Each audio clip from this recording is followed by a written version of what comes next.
எடுத்து சொல்லலாம்னு பார்க்குறேன். ஏறத்தாழ ஒரு 20 ஆண்டுகளுக்கு முன்னாடி ஒரு ஸ்கூலில் வந்து நாங்கள் ஹெச்எஃப்என் நடத்திக்கிட்டு இருக்கிறப்ப வந்து அப்படி போய்கிட்டு இருந்தோம். ஒரு எல்கேஜி கிளாஸில் வந்து A for apple, B for boy, C for cat அப்படின்னு ஒவ்வொன்றும் சொல்லிக்கிட்டே இருந்தாங்க. பையங்களும் அதே மாதிரி சொல்லிக்கிட்டு இருந்தாங்க. அப்போ நான் என்ன நினச்சேன், எனக்கு என்ன மனசில் உதிச்சதுன்னா, இங்கிலீஷில் ஆல்ஃபபெட்டுக்கு என்னென்ன அப்படின்னு வார்த்தைகள் இருக்குது. நம்ம சகஜ மார்க்கில் ஏ என்ன கொடுக்குது, என்ன வேர்டு, பின்னா என்ன வேர்டு அப்படின்னு நம்ம ஆல்ஃபபெட்ஸ் ஆஃப் சகஜ மார்க்னு எழுதுனா என்ன அப்படின்னு நானாக நினச்சி பார்த்தேன். ஒரு 10 ஆண்டு கிடையாது, 2 10 ஆண்டுகளுக்கு முன்னாடியே அபியாசியாக இருக்கிறப்ப இப்போ மனசில் தோன்றுனது. அதை வந்து உங்களோட பகிர்ந்துக்கலாம் அப்படின்னு பார்க்குறேன். ஏ ஃபார் அபியாசி அல்லது ஆஷ்ரமம் அப்படின்னு வச்சுக்கலாம். B for Babuji, C for Chariji அல்லது constant remembrance, C for constant remembrance அப்படின்னு வச்சுக்கலாம். அல்லது கிளீனிங் அப்படின்னு வச்சுக்கலாம், சி. டி ஃபார் தாஜி அல்லது டிவைன் லைட் அப்படின்னு வச்சுக்கலாம்.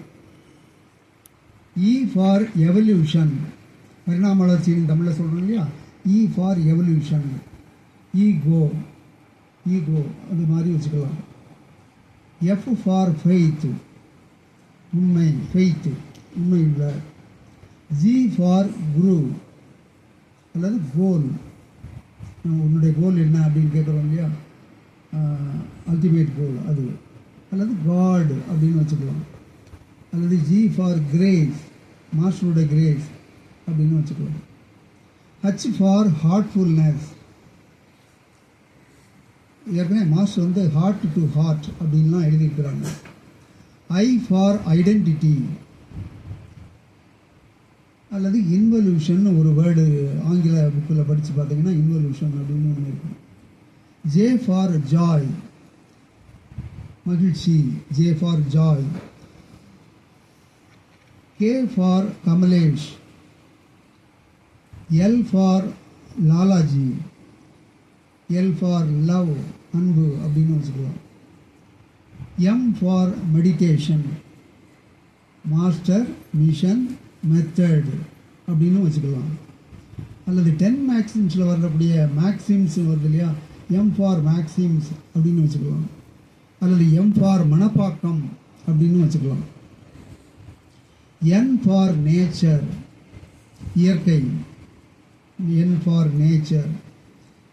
ஓ ஃபார் ஒமேகா ஸ்கூல், இத்தனையும் நம்ம பார்க்குறோம் இல்லையா, அந்த ஸ்கூலினுடைய பேர் வைக்கலாம் அப்படின்ட்டு ஓ ஃபார் ஒமேகா ஸ்கூல். அல்லது ஒபீடியன்ஸ் அப்படின்னு வச்சுக்கலாம்.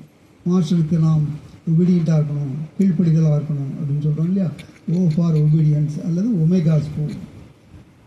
பி ஃபார் பிரிசெப்டார்ஸ் அல்லது பிரிஜிடீஸ், பி ஃபார் ப்ரேயர் அப்படின்னு வச்சுக்கலாம். கியூ ஃபார் குவைட், குவைட்னா அமைதி, கியூஐஇடி, குவைட் அப்படின்னு வச்சுக்கலாம். ஆர் ஃபார் ரியலைசேஷன், தன்னிலை உணர்தல், ஆர் ஃபார் ரியலைசேஷன், இறை உணர்தல். S for Sahaj Marg, S for satsang, S for spiritual, S for சத்கோல், S for sadhana, S for surrender. அதுக்கு இவ்வளவு வேர்டிங்ஸ் வந்து நம்ம சேர்க்கறதுக்கு வாய்ப்பு இருக்குது. T for transmission, T for transformation, நம்மளுடைய மாற்றம், தன்மை மாற்றம் மாறுறதுக்கு டிரான்ஸ்ஃபார்மேஷன் அப்படின்னு. யூ ஃபார் யூனிவர்சல் ப்ரேயர், உலகளாவிய பிரார்த்தனைன்னு சொல்கிறோம் இல்லையா, யூனிவர்சல் ப்ரேயர். அல்லது அன்ரியல் அப்படின்னு வச்சுக்கலாம்.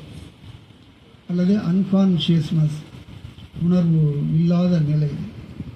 வி ஃபார் வைராகியா, நம்ம இதில் வைராகியத்தை பற்றி நிறையா பேசுவாங்க. இப்போ சார்ஜி மகாராஜெலாம் வைராகியத்தை பற்றி நிறையா சொல்லுவார். W for will power, X for example, Y for yatra அல்லது yoga, Y for yoga. Z for zeal, ZEAL, Z, அல்லது Z ஃபார் ஜீரோ. ஜீரோங்கிறது பூஜ்ய ஸ்ரீ அப்படின்னு சொல்கிறோம் இல்லையா, அது ஜீரோ. அதனால் இந்த மாதிரி ஒரு அமைப்பு, இந்த மாதிரி ஒரு அல்ஃபபெட்ஸ் நம்ம எழுதுனா என்ன அப்படின்னு, சஹஜ் மார்க்ஸ் ஆஃப் அல்ஃபபெட்ஸ் அப்படின்னு இப்போ நேற்று இல்லை, கிட்டத்தட்ட ஒரு 20 ஆண்டுகளுக்கு முன்னாடியே நான் எழுதி கொண்டு வந்தது.